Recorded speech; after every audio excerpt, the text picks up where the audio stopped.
Hey, what's going on? It's Bill Burr, and it's time for the Monday Morning Podcast for Monday, September 23rd, 2019. What's going on? Yes, the summer is officially over.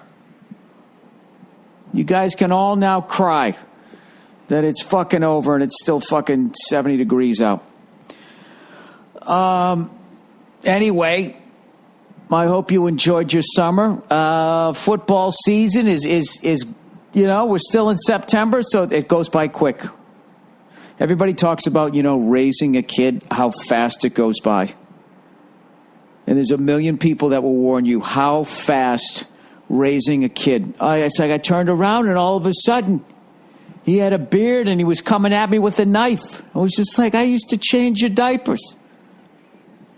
And he was like, I hate you! Right? Everybody talks about how fast that journey is.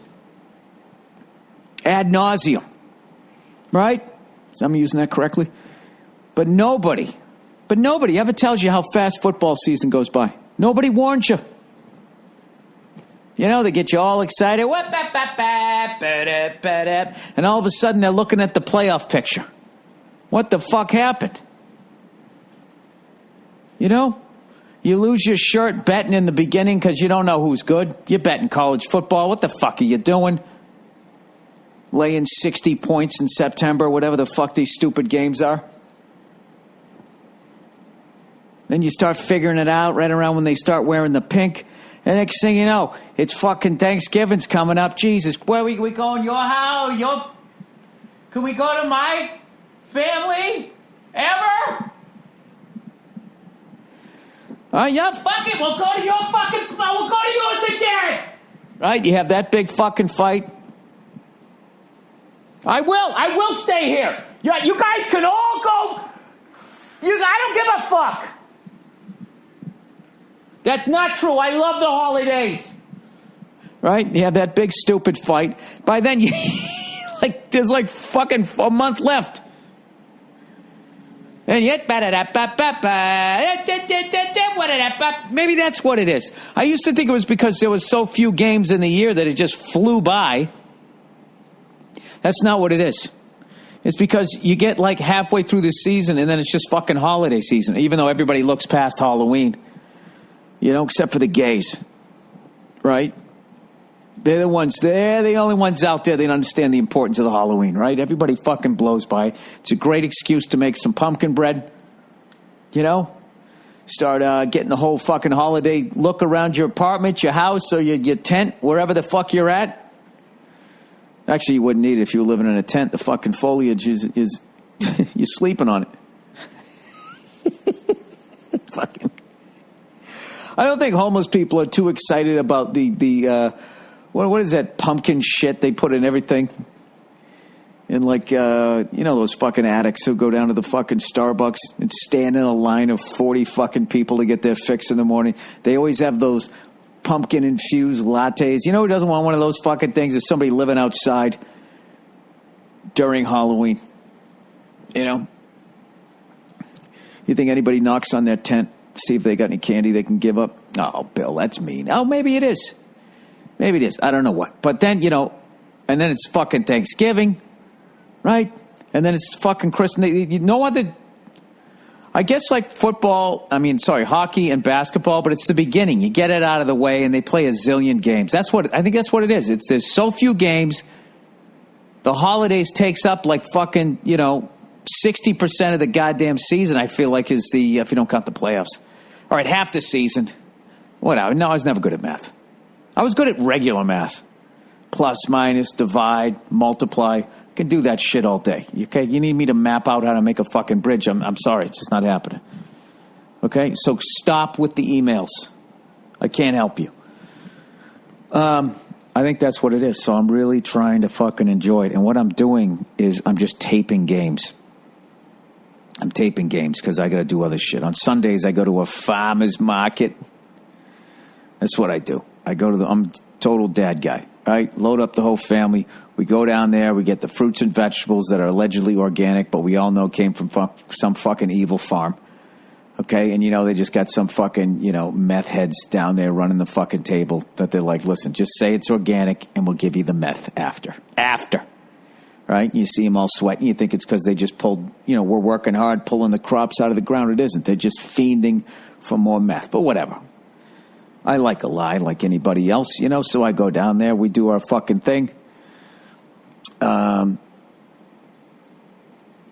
a bunch of vegetables and all that shit, little bit of fruit or something like that. And then I'm just taping the games. So then I come back and I got the first half is already over. I think that's what happened. Yeah, the first half was already over. So I sat down. I watched Patriots versus the Jets, which was an easy game. What the fuck? I mean, their starting quarterback's got mono. He went to the prom. He must have foregone his fucking junior and senior year of high school or something. I don't know where the fuck this guy. He got mono. All my years of watching football, I never saw somebody miss a game because of mono. He's got mono, so he's not playing. The Jets show up. Love the new old school uniforms. Right? Those are the ones that takes me back to Richard Todd and Freddie McNeil and all of that. And I never thought I'd miss those because I always thought the Joe Namath ones were the cool ones. But I think they got a good thing going there. Every 20 years they switch back. I think it's a good deal. I'll tell you who should never switch their uniforms because there's only a few teams left since the Browns fucked up their uniform. They had that beautiful fucking uniform, brown and white, the orange helmet. Simple. Indicating the history that they have in the NFL, how long they've been there, how few colors. Everybody's just, you look at hockey. The original six. You look at Toronto. They're blue and white. You look at fucking the Red Wings. They're red and white. Who else is the original six? Bruins. We're black and gold. Montreal, bleu, blanc, et rouge, because they're fucking French. They got to be fancier. Right? And then you have the Rangers. They were red and blue. Who else was the fucking last one? Jesus Christ. The second the season ends, I figure the Blackhawks. What were they, black and red? I don't fucking know. Bill, shut up. You don't have any points to make. All right, maybe you're right. The Kansas City Chiefs should never change that fucking uniform. That uniform is the shit. Red and white, very simple. I also tape the Chiefs versus Ravens. I watched the first half.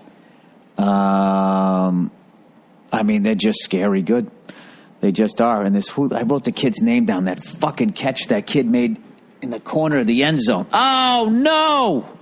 No, what happened? I can't hear myself. Oh, I see what happened. There we go. Now I can hear myself. Jesus Christ. I just knocked over my whole podcast studio, leaning forward.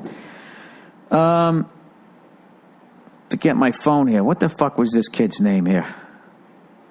Demarcus Robinson. Jesus Christ. The hell did this kid come from? Then they got another guy's running the 4.240.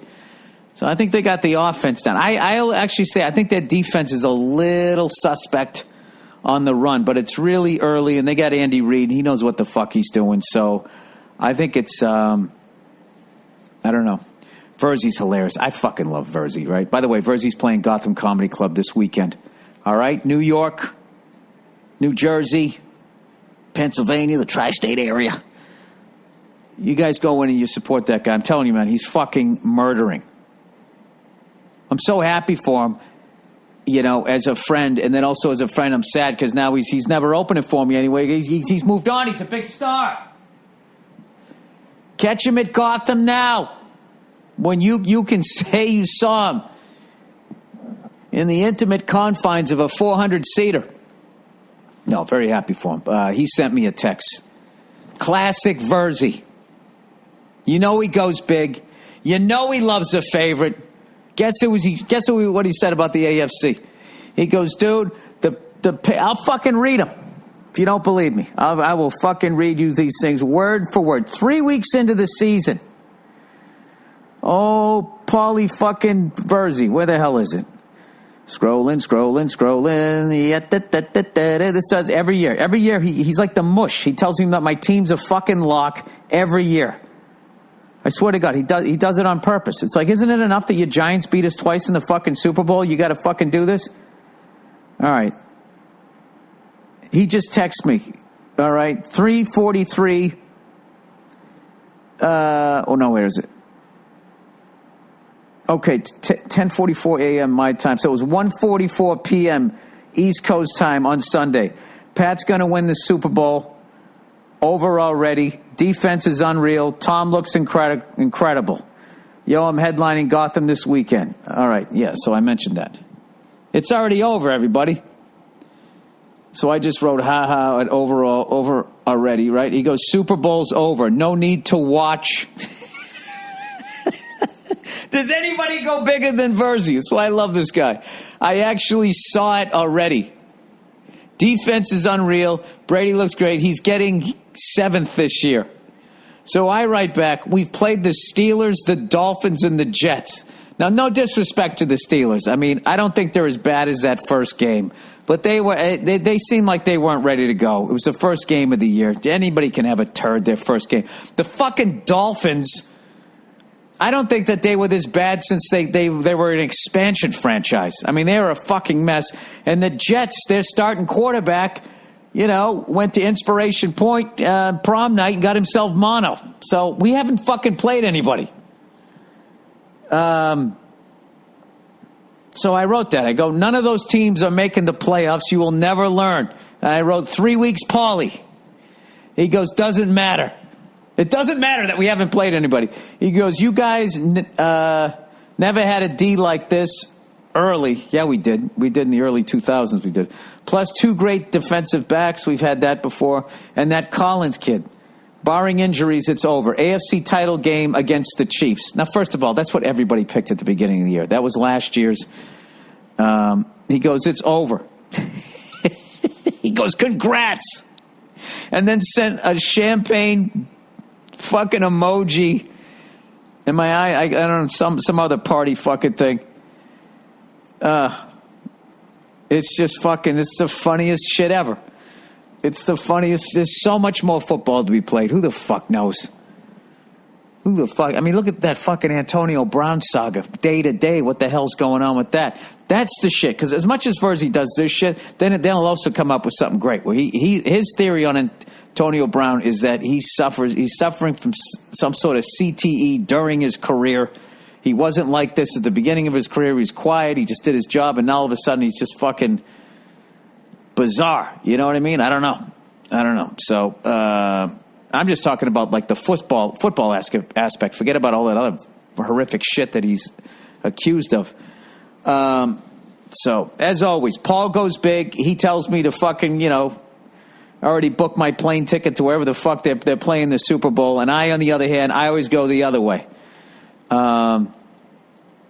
I'm watching the Chiefs every week like it's going to make me more prepared to watch them play the Patriots. I don't understand why I'm doing it. But it's also like, I love seeing greatness. And Patrick Mahomes is obviously at this point is on his way to, and I just want to see as many of his early games as possible. And I really enjoyed watching him play today. I will say that other kid, though, who plays for the Ravens, unbelievable arm. Jesus Christ, he's got to start using it, though. My God, he looked like he was running the fucking wishbone offense. You don't last too long running around like that. When they ran when he went for the 2-point conversion, he got fucking stuck in the back. That hurt me to watch. So hopefully, I don't know. I don't know shit about football. I just like watching it in spurts. So right now I'm taping the Browns versus the Rams, and it's exciting to have the Rams back in L.A. Even if I wasn't living out here, I like when they go back to the at least the original city that I know. I know the Rams that initially came from Cleveland, but I like that they're out here, and I love that their fucking coach is like some fucking prodigy football mind. Those guys are the shit, man. There's nothing better than a fucking genius head football coach. I think football is like the perfect game if you're an unbelievable coach where it's just total fucking warfare, moving your platoon out there and just having the right people in position. I love that shit. I never know what's going on, but when guys like Tony Romo break it down, it's just the shit. All right, let's get to some of the stuff that I did this weekend. So here's where I am with my act right now. So I did 2 shows at Lago, the Cornet Theater. And I went up Thursday night and just ate my fucking balls. All this shit that was killing the last time I did a spot at the store, it fucking killed. I had a great time at the Laugh Factory. It was just fucking going. Then I took a few days off, and it's still new material, so I don't know what happened. But I apologize to the people that were there Thursday night. I fucking ate my balls. And then I came back Saturday night, working with Pete Holmes. And I was supposed to go on last. I asked if I could flip with them, and he said cool, because last second I got hooked up with a couple of tickets to go see Guns N' Roses at the Palladium, where Richard Pryor taped live on the Sunset Strip. I'll get to that in a minute. So I fucking went up, and I opened with something different, breathed new life into it. I did 51 minutes, nothing from my special. Very happy, and I'm doing a couple 2-3 spots this week. I got what do I got? I got the Virgil on, I don't know where the fuck that is. I got that on Monday, and kind of a hipster room, I think. I don't know. Anything that I haven't heard of is a fucking hipster room. I mean, I've heard of it. I just haven't been there in a while. Then I got the Comedy Store on Tuesday and the Comedy Store on Thursday. And getting ready here because I got some dates coming up. I got something in D.C., and then I got my gigs down south in the ACC country, getting ready to go to that Clemson game. Very excited about that. I have a little bit of press that I'm going to be doing, going back east to promote Paper Tiger. If you haven't seen it yet, please watch it. It's doing phenomenally, and I couldn't be more thrilled with that. Speaking of thrilled, so I was supposed to go on last. I told Pete I got those Guns N' Roses tickets, so he switched with me, being the cool son of a gun that he is. So I ended up going up with Josh Adam Myers from the goddamn Comedy Jam and the podcast The 500. And we went up to the Palladium, and first of all, that place is fucking sick. And people were smoking weed and shit, so there was some cloud cover in there, or maybe it was just the fucking, I don't know, dry ice shit that they do before rock shows. I don't know what, but it kind of was feeling like, the Pryor fucking, the look of his special, I always think that when I go in there. And we got in there just in time, and the fucking band went on about maybe 20 minutes after we got there, and just absolutely fucking ripped. Fucking ripped. Saw them in this little for them, a 4,000 seater. But that's the second time I've ever seen him, and I saw him both times on this tour. And everybody was just on. It was a fucking phenomenal show. And I'm sitting there looking at my watch going like, I got to go to the farmer's market tomorrow. I got to get out of here. They went on, but I stayed. I missed the encore. I stayed for like 3/4 of the show, and I just had to, it's a dad thing. I can't be dragging ass, you know what I mean? Because then it's just, I don't want to do that shit. All right, okay. No disrespect to Guns N' Roses, but I got to take my kid to the farmer's market, make sure they still got the radishes down there, whatever the fuck, because they sell out. But oh my God, were they fucking good? Jesus Christ. Just fucking amazing, man. And it was so cool to see him in that venue, and also to see him on Sunset Boulevard, because all these older guys always tell him, oh, man, you missed it, man. Back in the day in the 80s, the scene on the Sunset Strip was fucking crazy and all that shit. So to finally see that band where they played a zillion shows was extra special. So thanks. This dude Brian hooked me up, so thank you for that. And that was my weekend, God damn it. That was my fucking weekend. Look at back-to-back weekends. Saw Iron Maiden last weekend. Saw Guns N' Roses. This weekend, who's next? I don't know. All right, what else? Yeah, so I'm out here doing the podcast right now because my lovely wife is in watching the Emmys because she's a great person and she roots for people. I, on the other hand, I'm a fucking asshole, and she can't watch it with me. Every time I go in, I just look at the TV and I just start laughing. There's always something fucking inadvertently hilarious. Just pick something. The actor being overly serious. I saw this one guy who was just like, I feel such an honor. Adults freaking out over a shiny fucking thing, right? And then, and white women crying is my favorite. That's my favorite fucking thing ever.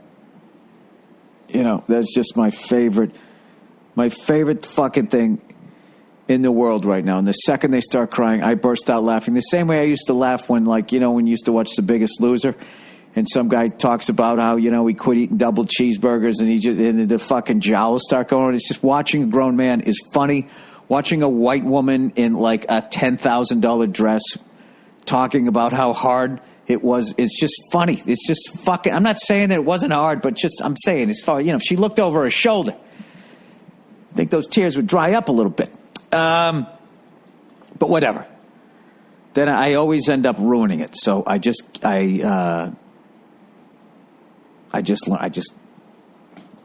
feel, you know what I mean? It's like when a fucking, you know, quarterback calls a play in the huddle and then he sees the defense and he kind of looks at the wide receiver and he knows what the play just changed, but only the two of them know it, and it's going to be fucking quick little pass for a first down. Yeah, my wife gives me that look during the award show, and I know what that means. Get the fuck out of here. And she's right, because nobody is doing anything wrong on that night. So, not saying it was all bad. Sarah Silverman made me laugh, as always. I think she's fucking hilarious. All right. What else we got here? Oh, so here's one for you. So I put it out there. I put it out to the universe, and oh my God, you guys! I was talking about, you know, seeing all these fucking homeless people out here, and it's bugging me, but I'm afraid to approach any of them because I don't know if this is the fucking bipolar guy with the sickle. You know, I just don't need to be, you know, getting sliced up on the sidewalk. Okay? But I want to help out. How do you help out? I'm not going to bitch to a politician because they can't do anything. The fucking corporations own them. All right? They got a fucking foot on the back of their neck. So I was saying, I guess if you're going to try and do something, rather than be apathetic, you got to try to get involved. How can I do something? I said that on the podcast. People put me in touch with this comedian, Steve Simone, who's always helping people out. And I was able to get some gift cards, you know, for, you know, just a family that just was going through some shit. A couple of bad fucking things happen, and one of the two parents loses a job, and all of a sudden they're in dire straits. And very easy. Took me 2 fucking seconds. So there's all these great people out there like Steve that are actually approaching these people, finding out what their problems are. You just have to vet the person, you know? You know what I mean? So you don't end up on an episode of American Greed. Please make sure, because Steve's, you know, he's on the level. Now watch him. He's probably took those fucking cards and went to the grocery store and got himself a fucking prime rib sandwich, you son of a bitch. No, I know he didn't. So I was able to do that. So, you know, when I put that shit out there about, you know, I don't understand why public schools are in the situation that they're in. I do understand that politicians can't make it happen. They're too busy yelling at each other and all of this shit. So, you know, you just sort of bypass them and go directly to the people, which we were able to do here. I was able to buy some supplies for some public school teachers. You know, just do a little fucking thing. That's it. Then you go out and you have a couple of drinks, you start smoking a cigar, and you talk real loudly about what you did, which is kind of what I'm doing here. But I'm just doing it because I hope that you guys can do it, because those are, you know, it just bugs me, you know, as an American to see fellow Americans out on the street like that, you know? Look, if somebody looks fucking out of their mind crazy, I'm thinking, okay, maybe they need to bring back the nut houses or something like that. But, like, you know, I saw this woman get out of a tent the other day. I'm like, that looks just like somebody's mom. You know, you try to shake it off, right? Turn up the music, blast the AC in your face, but it stays with you. Anyways, so we're going to maybe try to start working with, you know, Steve. I know Al Madrigal and these guys. We're going to try to start working with him, and we're going to try to create a little fucking alley around the bullshit that'll be a direct location, just so you don't have to worry about. Because, like, you know, I, like most people, have given to things in the past and then found out that they were a big fucking scam.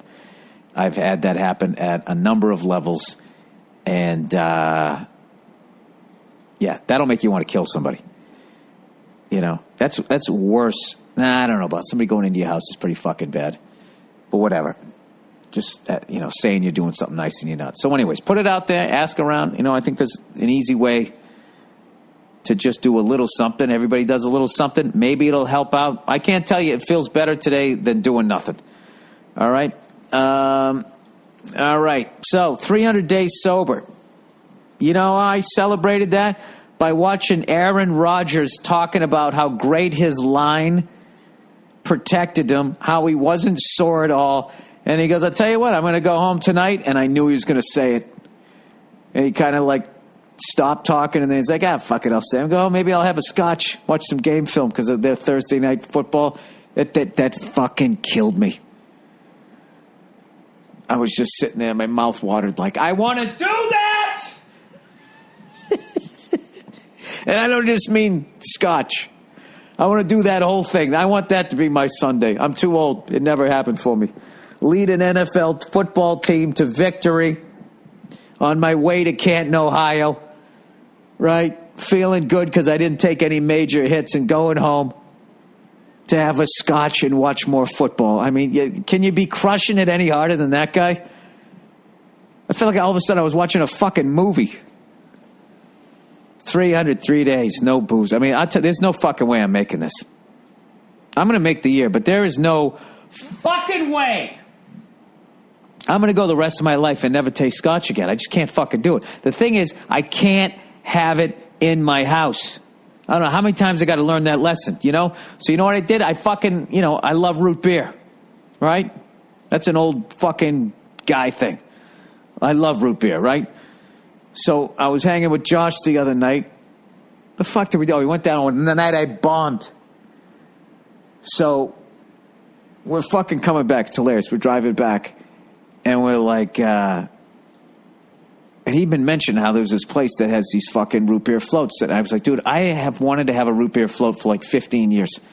I used to get them all the time when I was a kid. When I had a paper route, I used to go to Friendly's. And you go in there, and that was my shit. Right? I would get an ice cream soda, and then I discovered the root beer float, and that was the shit.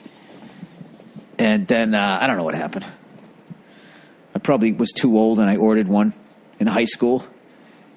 That's probably what happened at some point. That's why I stopped collecting football cards. One guy just said to me, aren't you a little bit old to be collecting football cards? Should have been, aren't you a little young to be a fat fuck? I mean, that's what I should have said, but I didn't know how to say that back then. I could have kept collecting cards, and I just stopped. Because I was like, oh, fuck, am I not cool? I should have kept collecting them. That's when I knew everybody in the goddamn league. But anyway, you know how much fucking cards I would have? Goddamn 40 years worth of fucking football cards. Do you know I own every year, I think, of the 1970s, a complete set of football cards. And to this day, every once in a while, I just take them down and I just go through them and I look at them and I look at the backs of them. It's just the 1970s. That was it for me as far as football. And I wish that they, well, you know what happened was the generation, Billy Crystal's generation, I think, when they had all those guys like Mickey Mantle and Joe DiMaggio's rookie card and all that shit, and it was just something kids did, and nobody understood the money and nostalgia. And then all of a sudden they got older, and those cards were worth tens of thousands of dollars. And I feel like that generation it was the weirdest thing ever. Them loving baseball and those cards that much made all these greedy fucks come in when I was a kid and start buying up. Every year they just buy 10 sets of baseball cards and all that. So now all the baseball cards when I was a kid are essentially worthless because so many were made. And then what happened when I started collecting again, just because I kind of fell out not knowing all the players, I wanted to start collecting football cards again. I walked into a store that sold them, and it was a bunch of adults like me collecting, going to buy them. And there was these guys up there, and they were just going through, throwing out the common cards and just keeping the star cards, and they just were just leaving them there on the counter, which to me was sacrilegious. First of all, the common cards, those are the ones you love the best. You know what I mean? Like when you talk about like championship teams, and you really talk like everybody, like say like old Celtic teams that I grew up watching, anybody can bring up Larry Bird and Kevin McHale and Robert Parrish and Dennis Johnson and those guys, all right? But when somebody says, you know, Rick Roby, you know, who's that other guy? Eric Fernstein or something like that. Just those fucking players like, oh, fuck, I remember that guy. I had his, you know, basketball card or whatever. So whatever. So these guys, like, the innocence of that, that 1950s generation, and them just through loving the game and keeping the cards, and all of a sudden they were worth something. It kind of ruined it. And then so when I went back to collect them, yeah, it was adults. And then you couldn't just buy a set of football cards. It's like, how much to buy the whole year? They don't sell it anymore. I'm like, why? It was just because a bunch of adults that had money fucking bought too many of them or something like that. And then they would deliberately make cards hard to get so they would have value or something like that. And then the whole thing was just perverted. I just said, forget the whole fucking thing. But I used to love doing that because on the back of the card, they had where the kid went to college, when he got drafted, a little blurb about him, and then they had all the person's stats. I fucking knew everybody. I can't remember anybody's fucking name anymore. I just wish does anybody know? Can you just buy like a cheap set with everybody's, you know? I always loved too how the rookie card was worth the most. Yeah, I never thought you liked the player if that one was worth the most. I never understood that. It's like all of them. If you like the fucking player, right? I don't know. Anyway. How old am I getting? I remember when I used to collect football cards. All right, let me read a little bit of advertising here. I forgot to fucking click over to the advertising. I'm supposed to copy and paste it there. Oh, Jesus. All right, who do we got? Who do we got this week? Who's the poor bastards? And I'm going to fuck up their, what do you call it? Their copy. Oh, look who's here. Simply Safe. On average, a burglary happens once every 23 seconds in the United States. I can't believe somebody hasn't bursted in here while I was doing this podcast. When a home security system is triggered, no, wait a minute, triggered like it's warning you that there's someone in the house, so the home security system was offended. Sorry. A lot of the time, police assume it's a false alarm, and the call goes to the bottom of the list. But with Simply Safe Home Security, period. That was the end of that sentence. What happened to the rest of the copy? Simply Safe has video verification technology, which helps police get on the scene up to 3.5 times faster. Simply Safe can visually confirm that a break-in is happening. That's hilarious. He's in the bedroom, smelling the panties, grabbing the watches, that a break-in is happening, giving police precise information about where an intruder is in a home and whether they're armed. You ever see these guys that break in and they like make a sandwich? I mean, how many houses in before you get that comfortable? So they have all the information they need to get there faster and catch a criminal ASAP. Simply Safe also protects every door, window, and room with 24/7 professional monitoring. There's no contract, hidden fee, or fine print. It's won a ton of awards from CNET to the New York Times Wirecutter. Prices are always fair and honest. Around-the-clock monitoring starts at just $15 a month. And for my listeners, Simply Safe has a huge deal going on right now. Go to simplysafeburr.com and get free shipping and a money-back guarantee. That's simplysafeburr.com today. Simplysafeburr.com. All right. Who's next? Stamps.com, everybody. No one really has time to go to the post office. You're busy. Who's got the fucking time for all that traffic? Parking, lugging all your mail and packages. It's a real hassle, man. That's why you need Stamps.com, one of the most popular time-saving tools for small businesses. Stamps.com eliminates trips to the post office and saves you money with discounts that you can't even get at the post office. Whether you're a small office sending invoices, an online seller shipping out products, or even a warehouse sending thousands of packages a day, Stamps.com can handle it all with ease. Simply use your computer to print official U.S. postage 24/7 for any letter, any postage, any class of mail, anywhere you want to send. Once your mail is ready, just hand it to your mail carrier or drop it off in a mailbox. It's that simple. With Stamps.com, you get 5 cents off every first-class stamp and up to 40% off priority mail. Not to mention, it's a fraction of the cost of those expensive postage meters. Stamps.com is a no-brainer, saving you time and money. It's no wonder over 700,000 small businesses already use Stamps.com right now. My listeners get a special offer that includes a 4-week trial plus free postage and a digital scale without any long-term commitment. Just go to Stamps.com, click on the microphone at the top of the homepage, and type in burr. That's Stamps.com. Enter burr, B-U-R-R. All right, we got through it. We got through it. And I want you to know it'd be so much harder for a woman to read that copy. Oh, I bought my daughter a tricycle this weekend. There's a big dad moment. Huh? Fucking putting the thing together. Forgot the stupid washers. You know? What do you think I did? You think I plowed through? Hell no.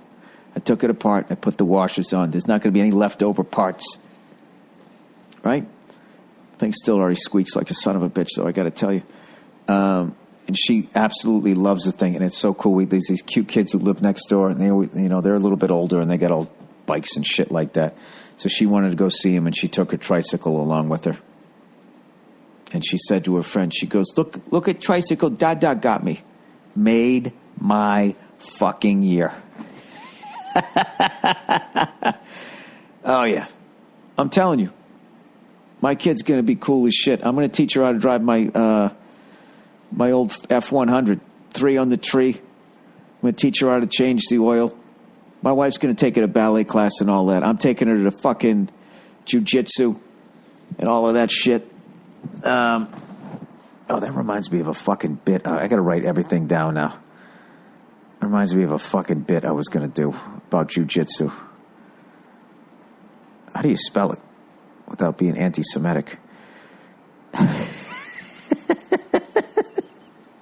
All right, what the fuck? Oh, New Jokes 2019. All right, here we go. It's J-U-J-I-T. Oh, fuck you. I wasn't trying to spell kid. Jiu-jit S-U? Or is it J-I-T-S-U? Jiu-jitsu. That's not underlined. Yeah, look at that. I've watched enough of the fucking Rogan UFC there. All right. So... yeah, that was my weekend, and I just had an awesome weekend, just being home and all that shit. But I'm gearing up to get back out on the road here, so that's why I'm doing all the spots this week. So I'm trying to enjoy as much, dad husband time at home. It was awesome. All right, okay, Pioneer. Hey, Bill, saw this article. Not sure. The fuck is that saying? You guys, I swear to God, just help me out a little bit. Hey, Bill, saw this article. Not sure if you got to see it, but I think it's awesome that you made the list and that you are acknowledged in it as a pioneer. What is this? Burr would forever be remembered as, I feel like this is a joke. He's remembered as a comedy pioneer, all because he was willing to take a risk on a new company interested in releasing his special. Little did he know he'd be establishing his new model for stand-up comedy specials in the streaming era. Are they talking about me? What are they talking about? Wait. I don't know what this means. Okay. Oh, I'm not reading all of this. Let me get back here. What the fuck? Burr? No, the company we started I started with Al Madrigal because podcasting was taking off and the businessman was coming in and doing what he always does, taking all the fucking rights and all of that shit. And we were like, we don't need to do this. So we started our own fucking thing. And then that morphed into doing comedy specials. But we did comedy specials with 3 other comics before I did one. But I appreciate it. There, right there. That's how a German-Irish guy takes a compliment. Thank you. All right. Am I a pussy? Parentheses, I'm not. Am I a pussy? I'm not. Just so you know, dear Billy Cottontail, hopping down the bunny trail, hippity-hoppity, Easter's on its way. I love comfort. I'm not a lazy piece of shit. Is this Verzi? I love amenities. I love taking a steam. I enjoy physical activity and the payoffs of certain discomfort. I enjoy physical activity and the payoffs of certain discomfort. What does that mean? Working out? But I don't like pain, and I don't get people who do elective surgery. The discomfort... Wow, where the fuck did you go with... I think you were talking about working out. The discomfort involved in going to hospitals, needles, recovery. I think UFC is cool, but really, why sign up to get hit when instead you can just grab a blanket and watch Chinatown for the 80th time? Oh, God, I envy people like you who can just chill. I've played contact sports. Oh, well, you know what? Then you paid your price. Maybe you smartened up. And I'm not really that fragile, but I'm not seeking out physical beatings. I don't like loud rooms of morons. I'm with you. Not because I'm not social, but I just don't like them. I understand this guy or lady. Don't you think people should baby themselves a little more in the right ways? Do I sound like a pussy? Because I'm not. Go fuck yourself. I love this person. No, a lot, especially as a guy. I did a bit on that a long time ago. Anytime you're doing something that's actually good for you, how you know it's good for you is usually get attacked by your male friends for being a pussy, or, you know, other homophobic slurs start coming out and all of that shit. So, yeah, that's when you know you're, like, doing the right thing. No, it's great. You should get a masseuse. You should meditate. You should take fucking saunas and all of that stuff. You should eat right and get 8 hours sleep. All of that shit. That's what you should be fucking doing. It's boring as hell, but god damn it, are your mornings great. They're fucking amazing. I wake up every morning now at like fucking 7:30 in the morning. I went to bed, I left that concert last night at like maybe 12:30 or something like that. And I was up by 7. I was fine.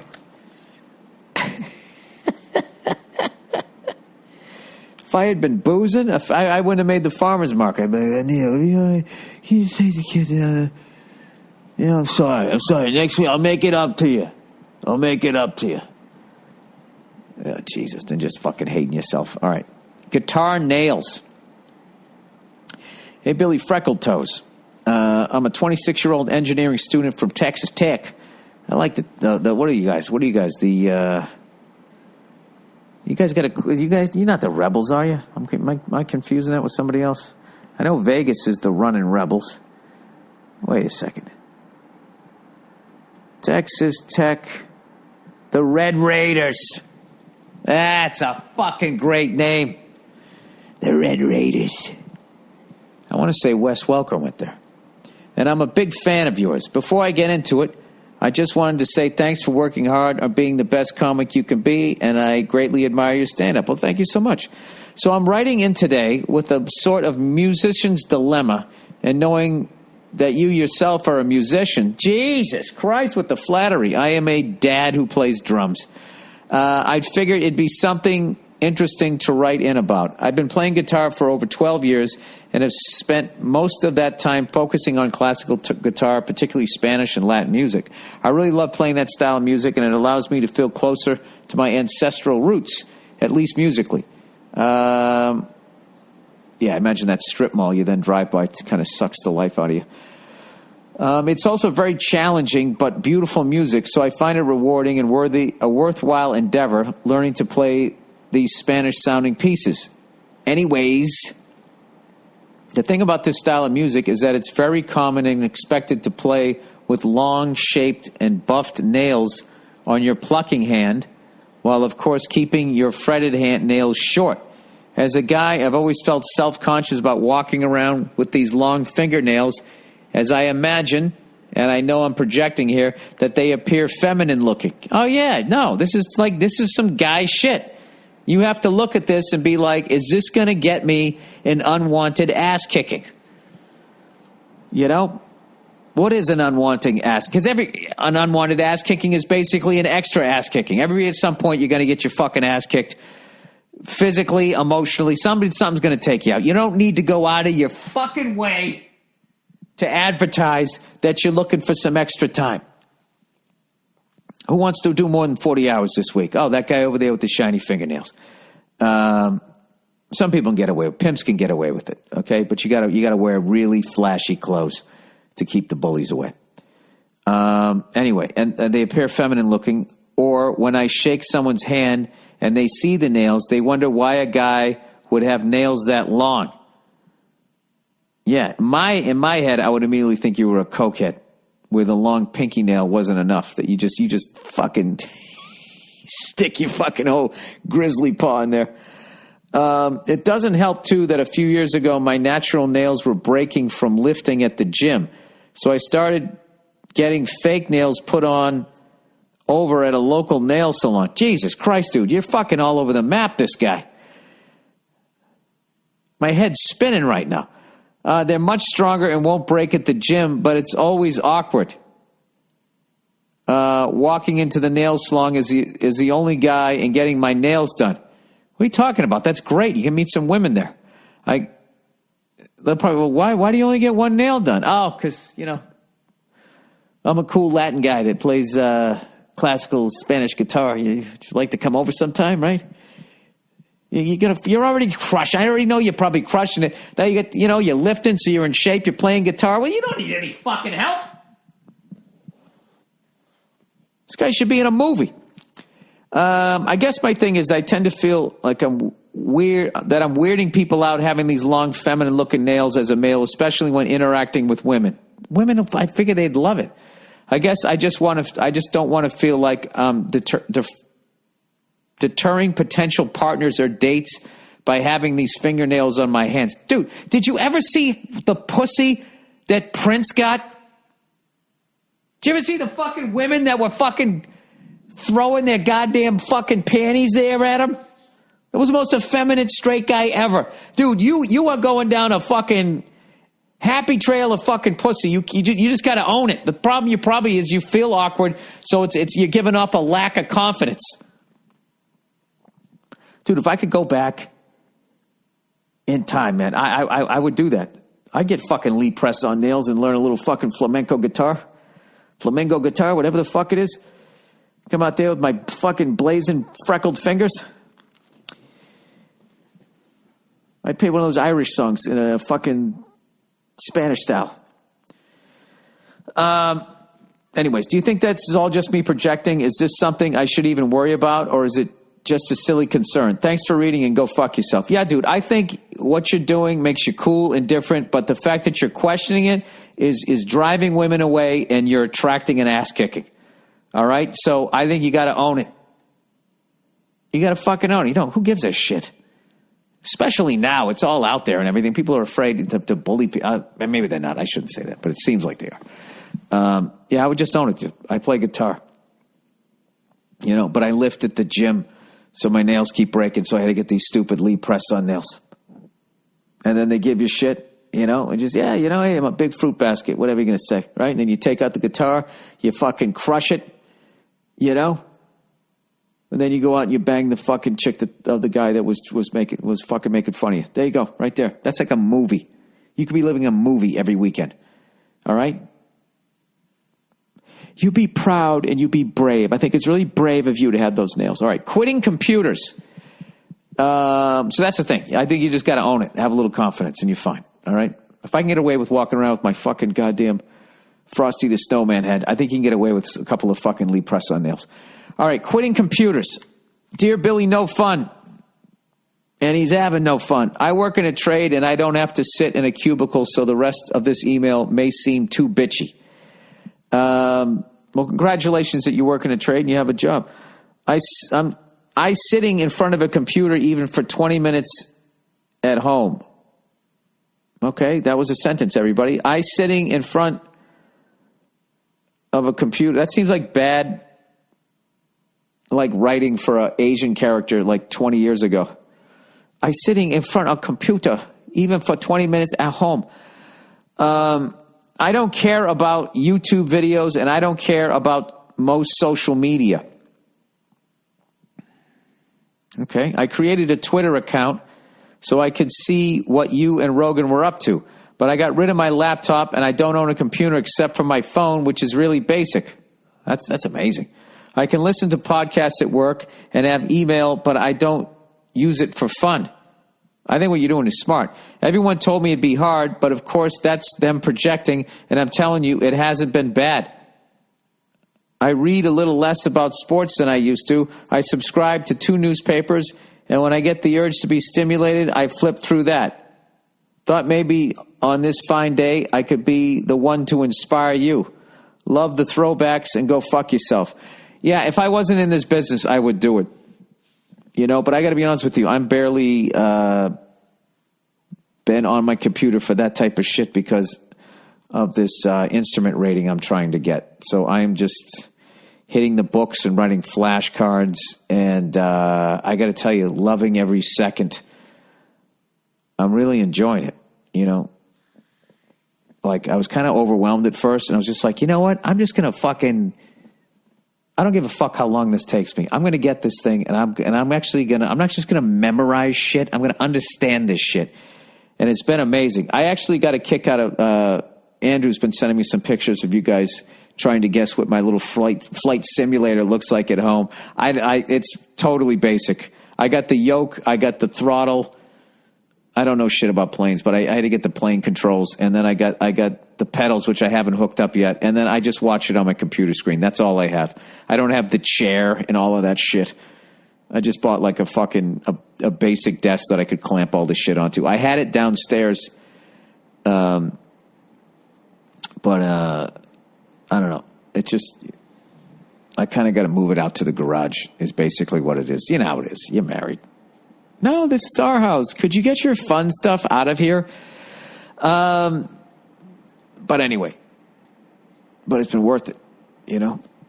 It's worth it. I'm learning this, not to fight all the battles, you know. Because my wife tonight, I got to tell you, it was fucking hilarious. I was in the kitchen doing the dishes while she was making a steak. What has happened to me as a man? I don't drink scotch anymore. I used to be the guy that cooked the steaks. Somehow she just took it over. And you know what? I don't give a fuck. Because I was cleaning up because I just made some lentil burgers that I eat during the week. I don't know what's happened to me. I think I've been in LA too long. But she made that with some broccoli and some mushroom. It was fucking unbelievable. And then she made these little strawberry shortcakes for everybody. You know what I mean? And this is my thing. If the woman I'm with is going to be doing that, I can take my stupid aviation shit out to the fucking garage. That's all it is. Oh my God, was that steak delicious? All right, 21-year-old with skeleton in my closet. Oh, Jesus. All right, what do we got here? Okay. Dear old Billy Red Taint. Oh, wait a minute. Wait, I forgot to play my theme music. Jesus Christ, how do I forget this every single...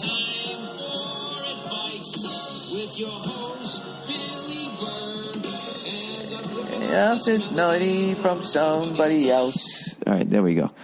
All right, I'm a 21-year-old guy with a skeleton in my closet, and it's making me lose sleep now. When I was 15, a freshman in high school, I was sleeping with this 18-year-old senior girl. Woo! Good for you. She kept the fact that she was already in a relationship with someone after we fucked a few times. Okay, she didn't let you know. All right. I was ridden with guilt. Why? She wasn't up front, but she told me I wasn't the first person she did this with. She told me her boyfriend doesn't please me like he should, and told me that she sometimes talked to him on the phone while she's naked to another guy in bed. Okay, all right. All right, first of all, people are really young in this goddamn story. What the fuck kind of red shoe diarrhea is this bullshit? First of all, dude, you are totally exonerated of the guilt. You're 21 years old. It happened when you were 15. Who gives a fuck? She's not still with the guy? Anyway, she convinced me that what she was doing was okay, saying that the relationship wasn't going to last anyways, and my horny fucking teenage brain went along with it. Of course she did, for a year before I told her we had to stop. I never spoke to her or mentioned it to anyone again. Well, there you go. Why am I telling you about my shitty high school drama? Oh, no. I looked her up on Facebook. Oh, no. The other week. Oh, no. For shits and giggles. What do you mean for shits and giggles? You were thinking about banging her again. And see that she's now married to that guy and has a baby on the way. I don't know if she came clean to him. None of your business, buddy. Or if she's cheating on him. None of your business, buddy. Or if he knows anything about it at all. None of your business, buddy. When I asked my friends for advice, it's split half and half about whether or not I should contact this guy and tell him. It's none of your business, dude. It's none of your fucking business. There's a baby on the way. That was a long fucking time ago. She might have changed. She might have not. It's none of your fucking business. I'm at a loss here, Bill, and would really appreciate any advice you could give. Do I do anything? Is this just in the past? What do you think? It's in the past. You were both fucking kids. I guess officially she was an adult. All right? She's got some fucking issues. I don't know what happened to her as a kid, but it's not your deal. All right? The fact that you actually give a fuck shows that you're a wonderful, empathetic, caring person who needs to get on with his fucking life. All right? And I'll tell you right now, you are a little weaselly, the fact that you looked her up on Facebook, and you not because you looked her up. Okay? You said for shits and giggles. It's not why you looked her up, okay? We all know why you looked her up, okay? You would think, hey, maybe I'll go, swing by the old haunt again. All right? Nothing wrong with that either. All right? It's just the way you presented it. You presented it like me and everybody else who listens to this podcast are a bunch of goddamn fools. We know good and goddamn well why you looked her up, and it wasn't for shits or giggles. You understand me, Private? Is that a donut in your fucking Foot Locker? All right, overrated, underrated. Underrated, shortcuts. Shortcuts make life easier. Everyone uses them. People need to stop kidding themselves with their convictions. Whoa, no. Fuck all of that. That all depends on what you're applying it to. If we're talking about using the Waze app, man, I don't mind that. But, I don't think taking shortcuts in life is the way to go it. Because then what you're doing is built on sand and eventually it fucking collapses. I think if you're a sociopath, though, you can live with yourself. People need to stop kidding themselves about with it. I think you're feeling a little fucking uneasy about some decisions that you fucking made. And now you're trying to convince yourself that everybody's wired the way you are. All right? Not saying that I haven't made mistakes in life. All right, here we go. Underrated. Generation X. Dear Billy the Cunt. I'm 41, and I've been hearing all my life about the baby boomers this, the baby boomers that, and now everything in news is about any other generation, almost always millennials. What about us? Because we were slackers. We didn't get blamed for anything. We didn't do anything. You just had a good time. I don't feel like, I don't identify Generation X. I identify hair metal, okay? Generation X to me was grunge music that took all my bands away. All right? What about us? Jesus, it's bad enough we've been parented and governed by a generation of materialistic cunts that grew up in the easiest era of American history. No, they didn't. A lot of them went to fucking Vietnam. But now media, they also dealt with diving under your fucking desk. No, at no time was it ever easy, people. It wasn't. There was always something to worry about. Everybody gets their shit sandwich. The secret is putting a smile on your face when you take a bite. Sorry. All right, but now the media, government, television, and social media seems to be geared towards either baby boomers or millennials. Yeah, because they're trying to make money off of them. Baby boomers, they're trying to sell them, last bit of life insurance they can get and fucking health insurance. And millennials, they just blame them for fucking everything.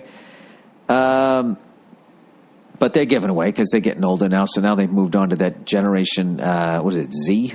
Whatever the fuck is behind them, and has glossed over literally everyone that grew up in the 70s, 80s, and 90s. I don't fucking vote, but about Well, maybe that's why they glossed over us. I'm about to start voting for people from my generation in the next election, and watch how we end up resolving a lot of the shit these people couldn't fix and millennials don't care about yet. I would advise trying to do that in the private sector. And then as far as like, nobody talked about us because there wasn't really any wars going on. And there was no social media for all of us to whine and bitch and moan and complain. So millennials, they get a bad rap because they were the first ones that actually had their thoughts heard by the masses because of technology. All right, underrated. Hey, Billy Burgundy Bullocks. Underrated for the week. Reversing into a parking space. Why the fuck do people drive straight into a space only to have to reverse out of it completely blind? I don't know about that one. And then also, I don't know. Well, then wouldn't you be backing into it blindly? Don't you have a reverse camera? Can't you look over your shoulder? I hate those fucking reverse cameras. I'm not good at it. I like the mirrors. Side fucking mirrors. The fucking one that's, inside your car is useless now, the way everything's designed. You can't even see out the back fucking windows anymore. But I don't know about that. I think it's underrated because it's a great way to get the fuck out of there. But I do think backing into a parking space at your job, I think if your boss starts clocking that, is this guy just, all he wants to do is get money and get the fuck out of here. This guy dealing weed, it might put you in a certain situation. All right. Anyways, that's it for the podcast. I got to go put my lovely little angel to bed here. Once again, thank you guys so much for watching this special. It's doing the best anything I've ever put out has ever done. And it's really inspired me to fucking, put this new hour together and get out there and, see where this new hour of fucking horseshit's going to take me. So once again, thank you guys so much. And thank you to Netflix for, hyping it the way you do. I'm over the moon. Really, really happy. Look at that. Old fucking Billy Rednuts is happy here. All right, that's the podcast. Go fuck yourselves. I'll check in on you on Thursday. And don't forget to go see Paul Verzi this weekend at the Gotham Comedy Club. All right, I'll see you.